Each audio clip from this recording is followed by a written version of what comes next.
Hello बच्चों, आप सभी का स्वागत है हमारे चैनल पर। तो बच्चों, हमने अपनी पिछली क्लास में एक्सरसाइज 3.4 में प्रश्न 7 को कर लिया था, ठीक है ना। इस क्लास में हम प्रश्न 8 को करते हैं एक्सरसाइज 3.4 में, ठीक है ना।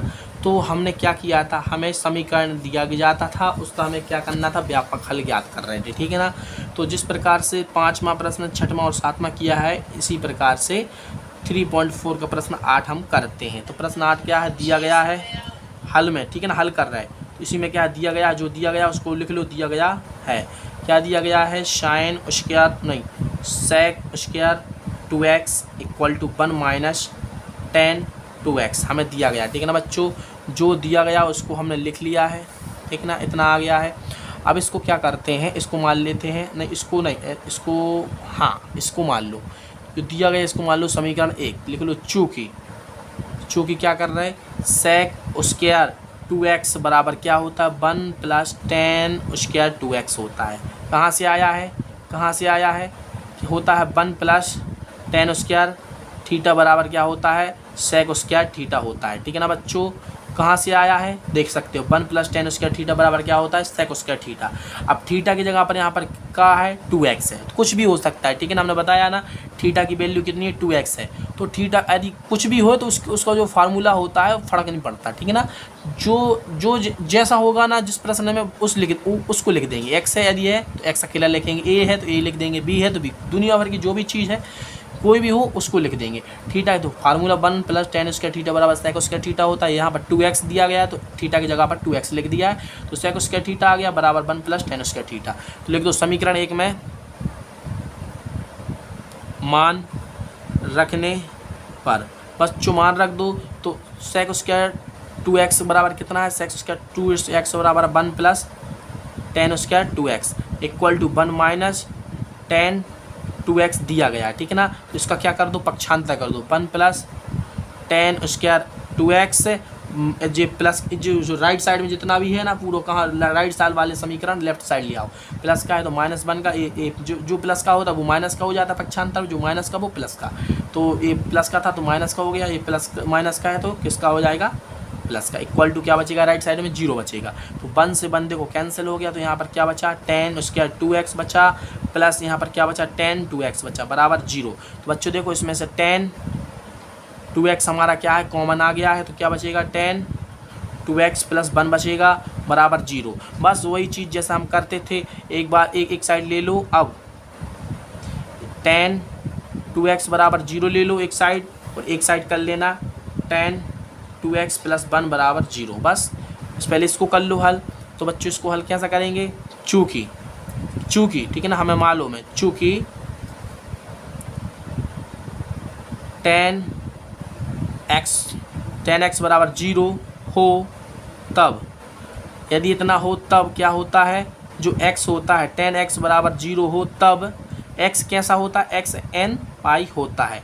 तो अब इससे क्या कर देंगे, तुलना कर देंगे, इसकी तुलना कर देंगे। अब देखो यहाँ पर क्या है, टेन एक्स हो, टेन एक्स बराबर 0 हो, तो देखो टेन, अब x की जगह पर क्या है, 2x है, क्या x की जगह पर क्या है, 2x है, तो यहाँ पर x है तो यहाँ पर x आ गया। अब यहाँ पर 2x है, ठीक है ना, यहाँ पर टेन 2x है, यहाँ पर x अकेला था, तो अब हम इस 2x की x की जगह पर क्या लेंगे, 2x बराबर, देखो यदि इतना हो तब फार्मूला होता है, ठीक है ना।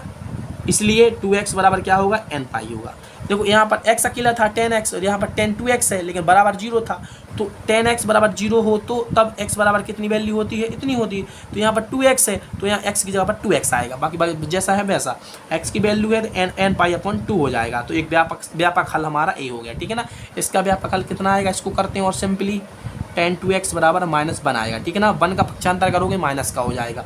अब बच्चों देखो यहाँ पर, अब इसको और सिंपली करना है, टेन 2x। अब बच्चों -1 आया है, राइट साइड में क्या आया, -1। तो अब हमें मालूम है -1 किसका मान होता है, टेन 45 का होता है, ठीक है ना। टेन 45 का मान कैसा होता है, -1 होता है। तो बच्चों टेन 45 को हम कैसा लिख सकते हैं, और इसको सिंपल करो, टेन 45 को हम ऐसा लिख दें, पाई अपॉन 4 लिख दें।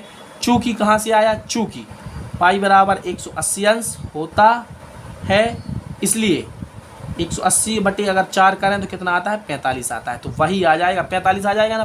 तो हम देखो 45 की जगह पर क्या लिख दिया, पाई अपॉन 4 लिख दिया। कहाँ से आया वो भी हमने सब आपको बता दिया। बस अब इसको क्या करना, हमें मालूम है कि माइनस का मान आना चाहिए, 10 का कैसा मान आना चाहिए, माइनस वाला आना चाहिए बच्चों।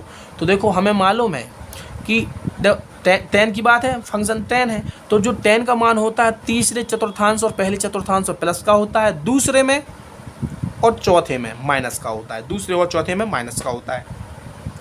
तो बस हम इसको क्या करेंगे, इसको तोड़ेंगे 10 2x। अब इसको तोड़ेंगे, ठीक है ना। हमने बताया ना दूसरे चतुर्थांश में और चौथे चतुर्थांश में 10 का मान ऋणात्मक होता है, लेकिन हमें ऋणात्मक मान लाना है तो 10 का कितना कैसा मान चाहना है, ऋणात्मक। 10 45 का मान कितना होता है, 1 होता है, लेकिन धन का मान, लेकिन जो हमारा 10 2x बराबर कितना माइनस 10 45 आ रहा था, तो हम इसको बदल रहे हैं क्योंकि तीसरे चतुर्थांश में प्लस का होता है, चौथे चतुर्थांश में माइनस का होता है, चौथे में बदल रहे हैं, ठीक है ना। तो इतना बराबर क्या लिखेंगे 10 2 पाई माइनस, अब देखो थीटा किसका काम करेगा, पाई अपॉन जो हमारा यहाँ पर जो यहाँ पर था ना थीटा, जो 45 था वही लिखेंगे थीटा की जगह, बस इतना लिखेंगे, बस कुछ नहीं। 10 2x बराबर, अब इसको लिखेंगे 10 कितना आ जाएगा 8 पाई आ जाएगा माइनस पाई अपॉन 4, और सिंपल करेंगे 10 2x इक्वल टू कितना हो जाएगा 10, इतना कितना हो जाएगा यहाँ पर 7 पाई अपॉन 4। अब बच्चों 7 पाई अपॉन 4 का मतलब क्या होता है, यहाँ पर करते हैं 7 गुणा पाई का मान कितना 180 रखो बटे 4 कर दो, इसको काटोगे तो 45 आ जाएगा, तो 45 गुणा 7 करोगे तो 7 गुणा कितना 45 के 5 हासिल आई 3 28, और तो 10 315 का मान कैसा होगा, ऋणात्मक होगा। याद रखना 315 का जो मान है, फंक्शन 10 है, तो 315 का जो मान होगा कैसा होगा, ऋणात्मक होगा, ठीक है ना। तो हमें 315 का मान लेना है, तो बस हम समझ गए, क्या समझ गए, 315 का मान कैसा होगा, ऋणात्मक होगा, कितना -1। 315 का मान -1 होता है, कितना होता है -1 होता है, तो -1 तो लाना था हमें। देखो यहाँ पर 10 45 बराबर -1 हो रहा था, ठीक है ना। 10 45 का मान 1 होता है, लेकिन हमें क्या लाना, -1 लाना था, तो -1 कहाँ पर होता है, 10 315 में होता है।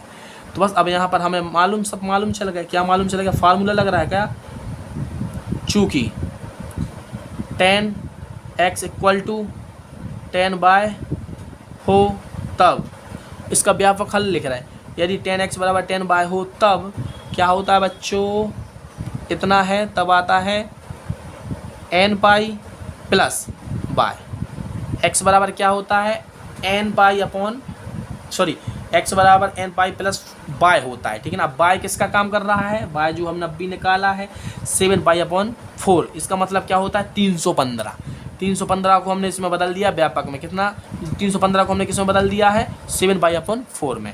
तो बाय किसका काम करेगा, इसका काम करेगा, लेकिन यहाँ पर याद रखना यहाँ पर क्या है x अकेला और यहाँ पर क्या है 2x है। तो अब हम क्या लिखेंगे, चूँकि इतने बराबर इतना तो होता है, इसलिए अब यहाँ पर x अकेला था, अब हमें 2x में लिखेंगे, 2x बराबर क्या लिखेंगे n पाई प्लस, अब बाय का मान कितना लिखना है 7 पाई अपॉन 4, बस कुछ नहीं करना, दोनों लिख लो, दोनों ओर 2 से भाग देने पर, तो बस बाकी हम इसके बाद यहाँ पर कर रहे हैं साइड में, ठीक है ना, बाजू में कर दे रहा है, ठीक है ना, यहाँ पर लान खींच दी, इसके यहाँ पर कर रहे हैं, तो 2 से भाग दो 2x अपॉन 2, इसमें दोनों ओर देना है, तो n पाई अपॉन 2 आएगा प्लस इसमें दोगे 7 पाई अपॉन 4 क्यू बटे 2, तो इसका ऊपर जाएगा 2 एकम 2 x हो जाएगा, तो n पाई अपॉन कितना आ जाएगा 2 आ जाएगा प्लस कितना 7 पाई अपॉन 8, तो यही हमारा क्या होगा आंसर होगा।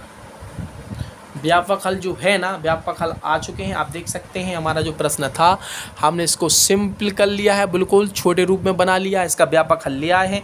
x बराबर n पाई अपॉन 2 आया था एक व्यापक हल, एक व्यापक हल आया है x बराबर n pi upon 2 plus 7 pi upon 8। इसको यदि हल करोगे तो तुम्हारा कितना आ जाएगा 315 आ जाएगा। देखो पाई की जगह पर कितना रखना है, पाई की जगह पर आप रख कर देख लो। और सॉरी बच्चों देखो यहाँ पर हम बताना भूल गए थे, n कहाँ से आता है, n यहाँ पर लिख लेना, चूँकि n belongs to capital Z, Z क्या है इंटीजर नंबर, Z क्या है इंटीजर नंबर। इंटीजर नंबर क्या होते हैं, 0 से बड़े नंबर, 0 से छोटे नंबर को इंटीजर लेते हैं। और n क्या है नेचुरल नंबर, इंटीजर नंबर में नेचुरल नंबर भी आ जाते हैं और 0 से छोटे नंबर भी आ जाते हैं, ठीक है ना, इसलिए Z में बिलोंग करेगा। तो मिलते हैं अगली क्लास में, तब तक के लिए जय हिंद जय भारत।